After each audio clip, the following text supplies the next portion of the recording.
All right. So joining me now, Tyler, appreciate you jumping on with me for a few minutes. What market are you in, just for context? So I'm in the Central Florida market, Orlando. Got it. Okay. And, I guess what's interesting about that is how has your market been affected, if at all, as a result of Hurricane Ian?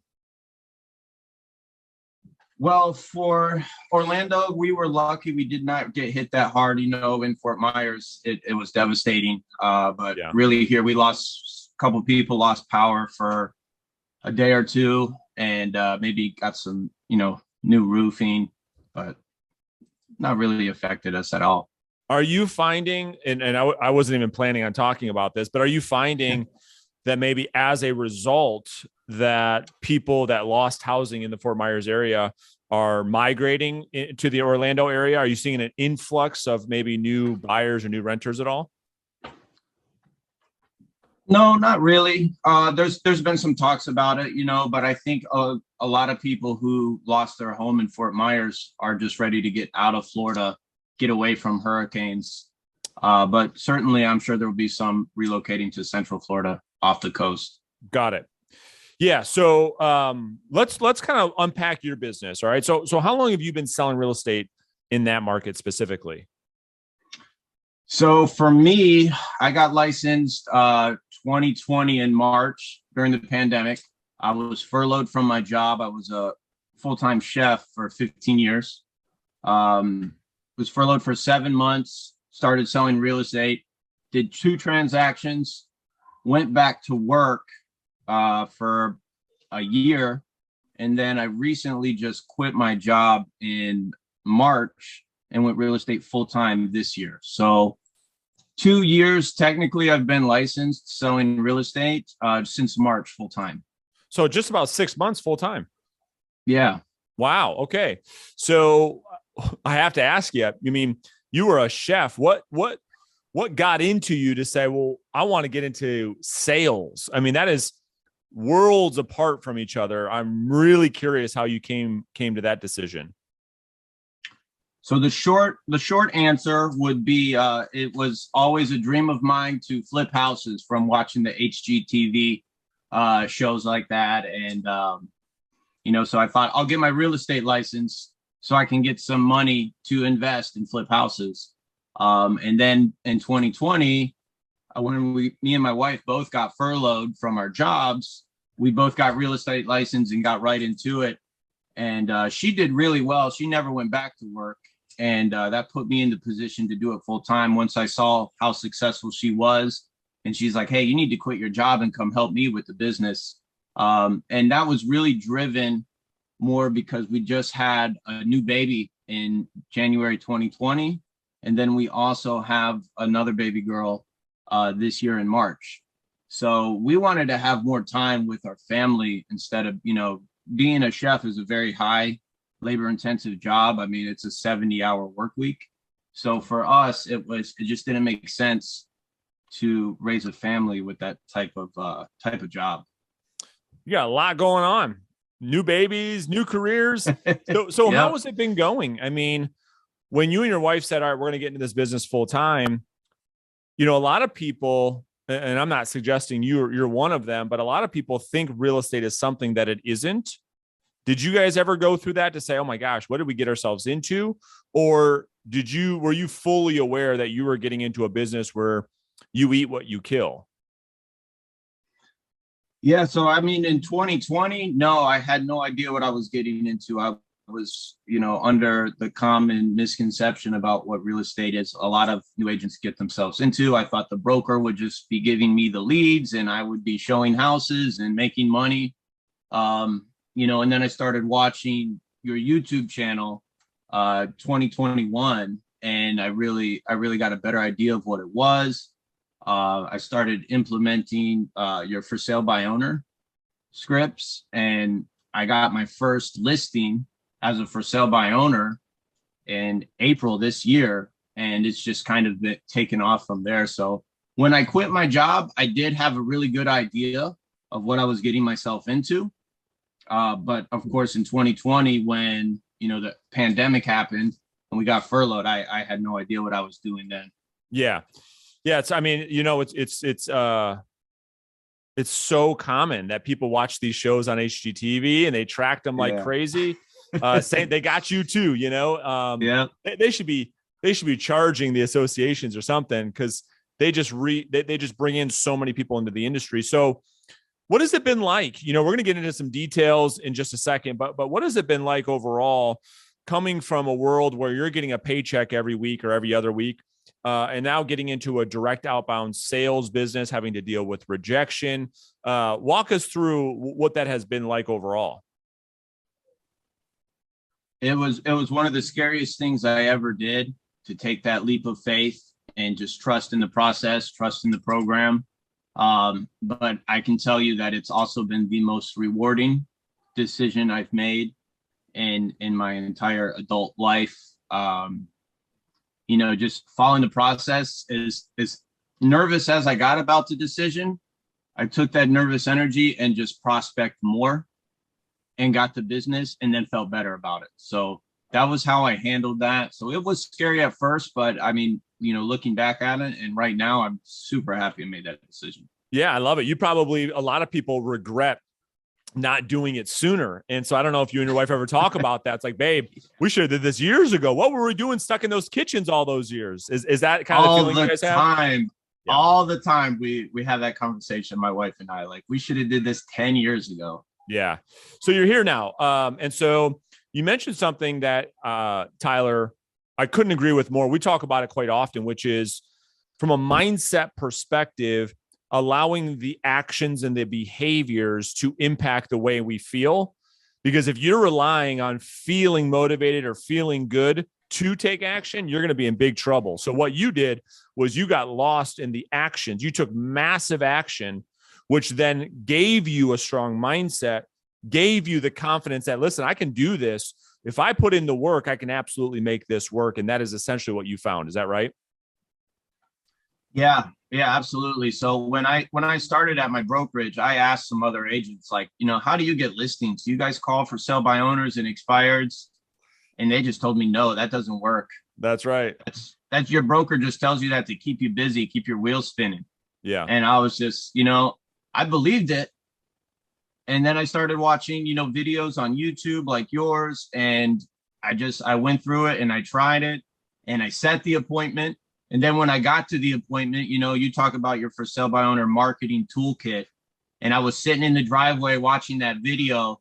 And I'm like, all right, I'm going to go in there and I'm going to help them sell the house, and detach from the outcome. And then when I got the listing and I was like, okay, this works. Then it was just calling, setting appointments, getting the experience, and getting the listings and getting the business. So it was definitely the action is what made the mindset a lot smoother for me. Why do you think brokers give or tell new real estate agents that prospecting doesn't work, when prospecting via the telephone is the foundation of any sales business? If you look at any, I think, respected thought leader in the sales profession, whether that be a Jeb Blunt, who wrote the book Fanatical Prospecting. Yep. There's tons of books, or Antonio Garrido, who is a world-class Sandler sales trainer, coaching Fortune 500 CEOs. They all talk about the foundation of a sales business being outbound prospecting using the phone. But then real estate brokers and real estate managers are telling new salespeople, don't do any of that. That doesn't work. Why do you think they do that? I think it's part of the industry, to get that revolving door of agents, getting the legal fees, the office fees, and just the time that it takes to invest and coach new agents is a big investment. If you have a broker who has 300 agents, I'm sure it's very hard to coach that many people who are brand new to it and start developing that mindset and having the accountability and developing those new habits and behaviors. I think it's just out of the scope for most brokers to be able to do that. Yeah, no, that's a really good point. And really, yeah, I think you're right. I mean, most brokers are just hiring every Tom, Dick, and Harry, seeing, okay, which one of these clowns are going to make it, and that's the business model of most brokerages. Unfortunately, it's not set up to have a success rate that's very high. So, all right. So now you get in the business, you've been doing this for 6 months. Let's talk about lead generation. What lead pillars are you finding the most success with right now when it comes to going out there and getting listings? Number one is for sale by owner. So in my market, I'm seeing probably 5, 7 for sale by owners a day. Okay. So for me, that's my number one go-to. I hated doing for sale by owners, but it's what I've had the best results with. And now it's probably 75% of what I spend my time on is just calling for sale by owners. After that, I use Vulcan 7. So I do all the for sale by owners. The ones that I didn't get in contact with yesterday, I just keep calling. I'll call them again in the afternoon.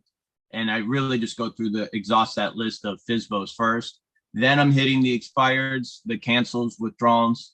And then if I have any time left after that, I'm bullseye prospecting on current listings.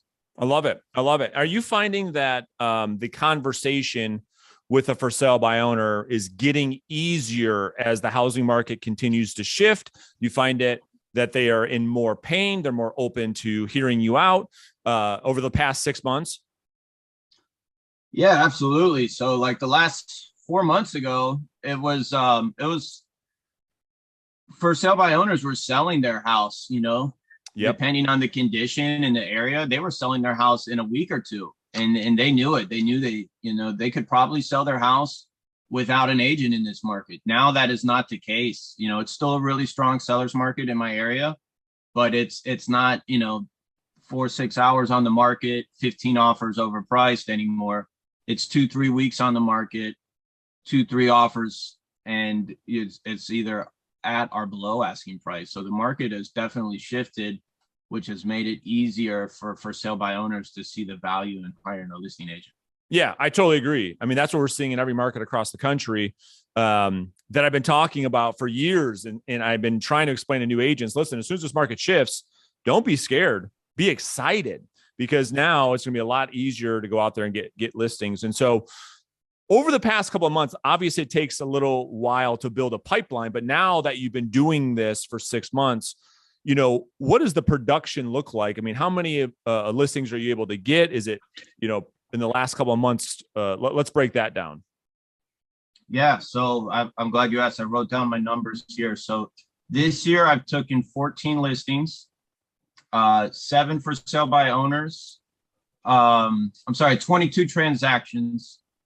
7 were for sale by owners, 7 buyers, and 4 circle prospecting, and then 4 from past clients. Awesome. I mean, I mean, you're having a really good first full year in real estate in the Orlando market. Just to give us context, Tyler, 22 deals closed so far, including your pendings and what the current pipeline looks like.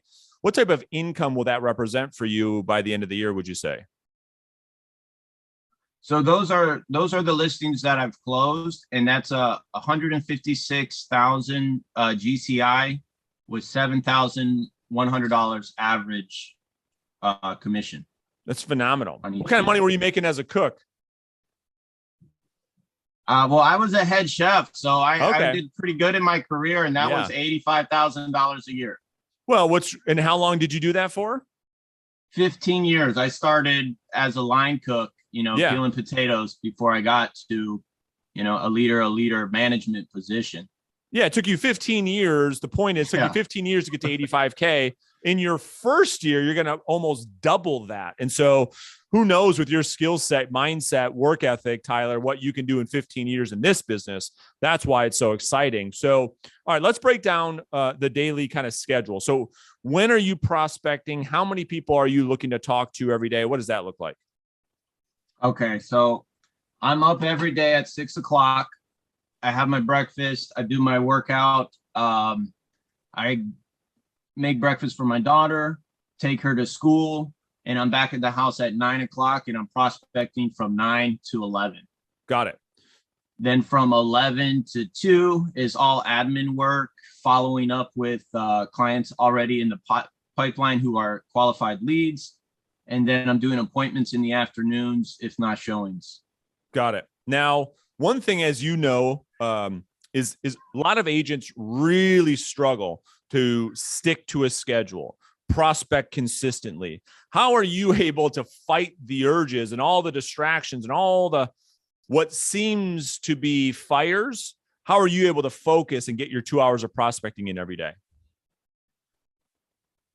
Be honest with you, it is really challenging. You know, I mean, especially with a toddler and a newborn in the house. Yeah. You know, I might go to bed at a certain time expecting to have plenty of rest when I wake up and be up all night. And I'm tired all day. You know, I don't feel like getting up and working out and making those calls. But I know that's if I don't do that, I'm not going to be successful.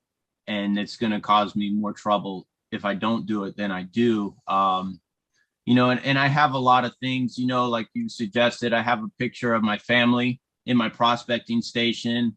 I have my vision board with my fitness, family, finance, all right next to me. I got my life vision, my letter to myself. Everything's framed in my office here, you know, and I just get in here and I do it. And once I start making calls, like it's hard to get off the dialer. You know what I mean? Like if I don't get the contacts, I don't get a good lead or a good appointment, I just start getting a little obsessive and just keep calling. You know, so it's hard, honestly. The biggest challenge is not doing like, for example, Monday had a closing and I had an inspection that I had to be at. Yeah. You know, and I couldn't fit in my morning prospecting time, so I had to adapt. You know, but if I'm doing revenue generating activities, I'll give myself a pass on the prospecting if I can't make it up that afternoon. Yeah. You know, if I have deals in my pipeline and as long as I'm making up for it the next day and I have an opening, then I can live with that. Yeah, I love it. You said two key things, Tyler, that stuck out to me. Number one is you said, as soon as I get started, then everything else takes care of itself. So number one, the takeaway for anybody watching this or listening to the replay, just get your rear end to make the first call. And as soon as you do that, you'll be fine. And then the second thing is what I love what you said was not having an all or nothing mindset, meaning if you miss one day of prospecting, you don't let that one day turn into 5 days, 8 days, 12 days. You get right back the next day and you're right back in the saddle. So when you prospect for 2 hours, roughly how many people will you end up talking to? How many new prospects will you talk to? About 14 to 16 contacts. Yeah, that's great. And what does an average week look like for you when it comes to generating leads and appointments set, appointments gone on? What does that look like as a result of talking maybe to 100, 150 people a week? So I'm going to about 3 listing appointments a week. It's great. It's phenomenal. You know? Yeah. And it's under the pretense that we're going there to talk about what us working together looks like, and I'm listing your property, you know? So it's not like, hey, I might be bringing my buyer by or anything like that. So it's a clear agenda with the appointment. Yeah. And actually I misspoke. I mean, you're able to go on 3, what we would call discovery appointments, not 150 conversations. Yours is more like 75 conversations turns into 3 high quality, high qualified appointments. Is that right? Does that sound about more right? Yeah. Yeah. So that's a result of your skills over the phone. You know, what maybe 1 or 2 best practices, skill sets, Tyler, could you share with the audience that you find is working really well that's allowing you to set these appointments over the phone? Well, I think the script, one thing, and the pattern interrupt is huge. Yeah. And just being transparent and using the language of us just meeting, not agreeing to anything over the phone, see what us working together would make sense or not. And most people won't say no to that. Yeah. And if they do, they agree to meet with me the next week. So definitely the follow-up, just sticking to the basics and executing on them. It's nothing really crazy out of the box. You know, it's just sticking to the script, going through the playbook. Doing the work, and then what we call, conversation chunking. We're not trying to list the house over the phone. We're trying to sell an appointment. And at the appointment, we can worry about winning the listing, but too many agents mix those two things up, which results in the prospect giving them sales resistance. And they say, no, I don't want to meet with you. You're coming across too pushy, too aggressive. Right. And they're like, damn, what I needed was just the appointment. And so you've focused on that. So yeah, that's great. So if you could go back and get licensed maybe all over again 2 years ago, we know that you would have stopped being a chef earlier, which you shared earlier in the conversation. Right. But are there maybe one or two things, Tyler, that you might share with yourself that other new realtors could benefit from? My biggest advice would be to obviously hire a coach or get a really good mentor, and don't try to do everything at once. Just focus on prospecting and making the calls and taking care of that. Don't worry about, having the best website, making sure your picture is professionally done on your business card, and your Instagram has all this. And do you have enough sales and reviews to even go on a listing appointment yet? Don't worry about any of that. Just start making calls and having conversations and meeting with people. And that's what's going to get you on the path to closing deals the fastest, would be my advice. Tyler, I love it. Thank you so much for spending a couple minutes with us today. You gave a lot of good takeaways. We appreciate your time very much. All right. Thank you, Brendan. I appreciate it. You got it. We'll talk to you soon, brother. All right. Bye.